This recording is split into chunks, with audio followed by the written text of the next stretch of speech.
दोस्तों आज की इस वीडियो में हम बात करेंगे कि डोमेस्टिक सर्किट के अंदर क्या कॉमेडी चल रही है। कौन कौन से प्लेयर्स हैं जिन्होंने इनकार कर दिए, कौन कौन से प्लेयर्स हैं जो कि रिटायरमेंट के बाद वापस भी आ गए। कोई खेलना नहीं चाह रहा, कोई छोड़ना नहीं चाह रहा। उसके अलावा मेरे दोस्त अक्कू के साथ भी बहुत बड़ी नाइंसाफी हो रही है। तो इन सब चीजों के बारे में आज की इस एपिसोड के अंदर हम बात करेंगे। सो चलो।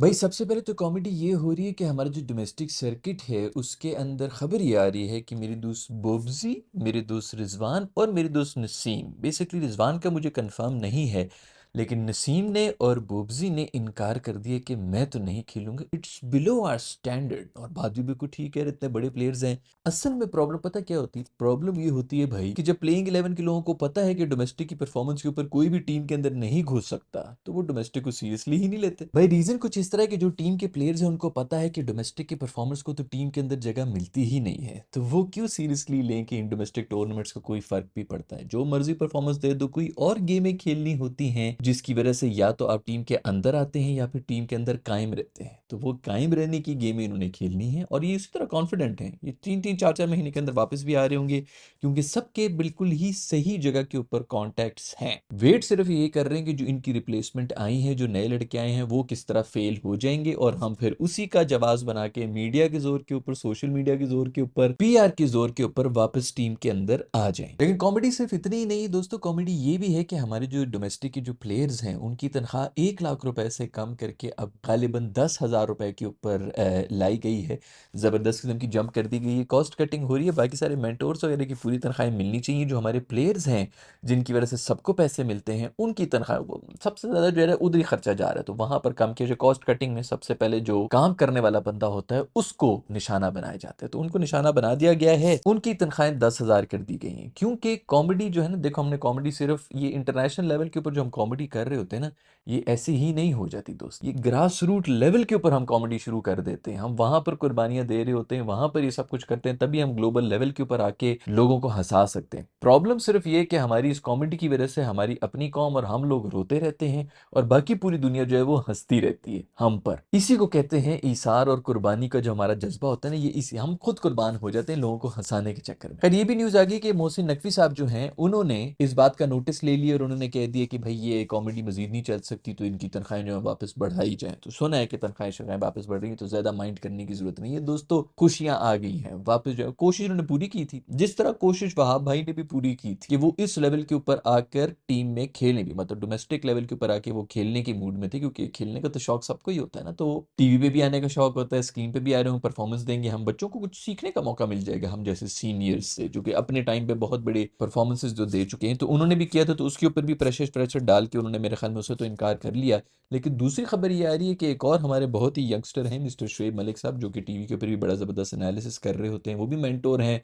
वो इसके अंदर वो अभी भी पार्टिसिपेट कर रहे हैं, वो चुप करके टीम में घुसे हुए हैं। और मेरे में कोई अवैस नामी लड़का है, मुझे किसी ने भेजे भी था पोस्ट उसका, कि काफ़ी केपेबल लड़का है, उसको बाहर करके इनकी जगह बनाई गई है कि भाई वो अगर ये आ गए तो फिर उसकी जगह नहीं बनती, तो उसको बाहर कर दिया क्योंकि इनसे हमने 2035 का जो वर्ल्ड कप है वो खिलवाना भी है और उठवाना भी है, जिताना है। इनको भी कंधे पे उठाया होगा, हम ट्रॉफी को नीचे रख देंगे और शोएब मलिक भाई को कंधे पे उठा के पूरे ग्राउंड के अंदर, पूरे पाकिस्तान के अंदर फिर रहे होंगे कि भाई ये हमने जीता है। कॉमेडी नहीं रुकनी चाहिए दोस्तों, कॉमेडी नीचे से लेके ऊपर तक चलती रहेगी। बट खैर ब्रेकिंग न्यूज ये है कि ना बॉबी खेलेंगे, ना नसीम खेलेंगे, ना ही रिजवान खेलेंगे। अब बहुत से लोग कहेंगे कि भाई वो तो कहीं हज उम्रा के ऊपर गए हैं, वहां से वापस नहीं आ रहे, तो ऐसी कोई बात नहीं है। मेरा ख्याल में तो है वो ये टूर्नामेंट अच्छा खासा लंबा ही चलेगा। और वैसे भी जहां तक मुझे याद पड़ रहा है, तो उनके तो अब्बू ने कहा था कि ये नेशनल कप के अंदर जो है यहाँ पर आके 800-800 रन के हम बाहर बनाएगा, जो कि वो बनाएगा भी। मुझे पता है कि उस पर इतना टैलेंट है कि वो करेगा भी। उसके अब्बू ने भी इतनी बड़ी बड़ी बातें की थी, उनके वो मेंटोर भी हुई हैं, कोच भी हुई हैं, वो लगता है इनकी भी नहीं सुन रहा है। बॉबी भाई आप किसकी सुन रहे हैं? मेरी सुन ले यार। मैं तो कब से आपको कह रहा था कि दूसरी दफा कप्तानी भी नहीं लेनी चाहिए थी, पहली दफा भी कप्तानी नहीं लेनी चाहिए थी, खैर दूसरी दफा तो बिल्कुल भी नहीं लेनी चाहिए थी। और ये भी मैंने आपको कहा था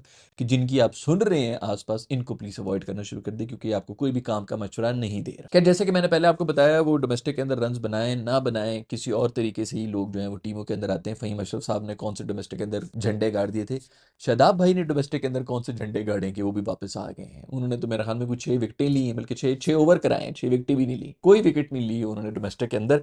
वो टीम के अंदर वापस एज अ कप्तान आ रहे थे, शोर हुआ, टेस्ट इन्होंने पहले किए थोड़े वाटर्स वगैरह, सोशल मीडिया के ऊपर लोगों ने जब खूब लान तान की, तो वही के मौत दिखाकर बुखार दे दिया कि चलो ठीक है, उसको हम कप्तान नहीं बना रहे, वाइस कप्तान बना के टीम के अंदर डाल दो। वो टीम के अंदर किस तरह आ रहा है, लोग उसके ऊपर तो बात करना ही भूल गए, इसी चीज के ऊपर कर रहे हैं इसको वाइस कप्तान क्यों बना दिए। खैर भाई, बाकी सब चीजों को छोड़ो, सबसे बड़ी ब्रेकिंग न्यूज ये है कि मेरे दोस्त उमर अकमल का इंटरव्यू, उसने अपना दुख दर्द जो है वो निकाल दिए। वो कह रहे कि अगर मेरे बेटे को बहुत शौक है, अक्कू भाई कह रहे हैं कि मेरे बेटे को बहुत शौक है क्रिकेट खेलने का, लेकिन मैं उसको कभी भी क्रिकेट स्टार नहीं बनाऊंगा, मैं उसको कबड्डी का सुपरस्टार बना दूंगा, मैं उसको क्रिकेट का स्टार नहीं बनाऊंगा, क्योंकि क्रिकेट में कुछ भी नहीं है, मुझे बहुत जलील कराए। यार ये मैंने दोनों हाथ जोड़े में, ये पूरे खानदान के ऊपर से किसी तरह, ये आपने जो पिछले 10 साल के अंदर हमें नगीने दिए ना क्रिकेट की दुनिया, मत दे यार, ये बहुत बड़ा तेरा एहसान होगा कि आगे की जो जनरेशन है ना उनको अपने ये इस खानदान से मैंने हाथ जोड़े में भाई माफ कर दो। जान भी कोई नहीं छोड़ रहा है, बैठे भी हैं, इन्होंने आके पूरा क्रिकेट हमारा झंझोड़ के रख दिया यार। ये 3 बंदे आए, बल्कि वो इनके खानदान में तो मैं वो 2 4 5 भाई हैं, सारे के सारे ही खेल रहे होते हैं,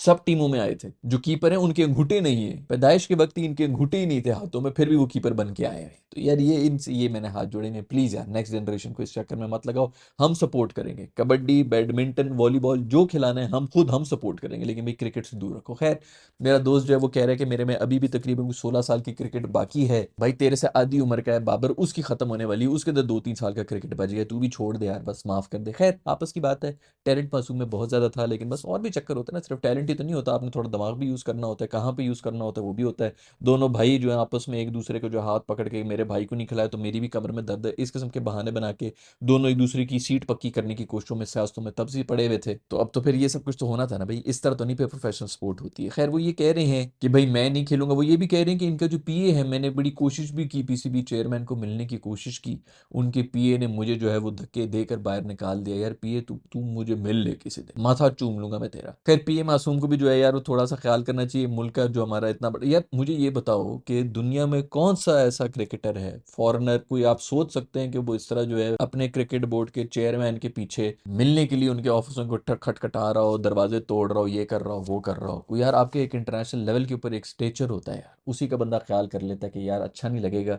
कि मैं इस तरह मंगती हालतों में जो है हर जगह जाके तू मांगी रही। इसका प्रॉब्लम भी तभी शुरू हुई थी जब से मैं हमें इमरान खान साहब को फौरन डायरेक्ट करके जो है उनको कहना शुरू कर दिया। उसके भी खैर ये बातें कर रहे थे कि मैंने नहीं उनको कहा था, उन्होंने कहा था कि इसको टॉप ऑर्डर कहा होगा, उसी ने कहा होगा भाई, जिसने भी कहा ये मैंने हाथ जोड़े में माफ कर दे, और वो पीए की तरफ से मैं माफी मांगता हूँ भाई अक्कू। खैर अक्कू के लिए आवाज उठाओ दोस्तों, क्योंकि अक्कू मासूम जो है वो दिल की इसकी जो बदुआ लगती है ना वो बड़ी बुरी लगती है। बॉबी को लगी बदुआ, भी देख लो वो कहीं कभी नहीं रहा। रिजवान को भी उसने बदुआ, रिजवान जब कप्तान बना है अक्कू ने आकर उसको कांटेक्ट किया कि मुझे टीम में रख ले, रिजवान ने उसकी एक नहीं सुनी।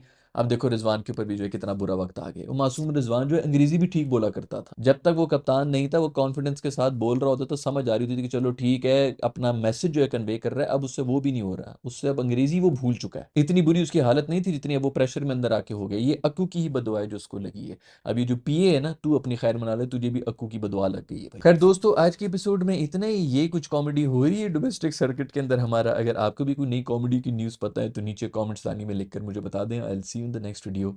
बाय।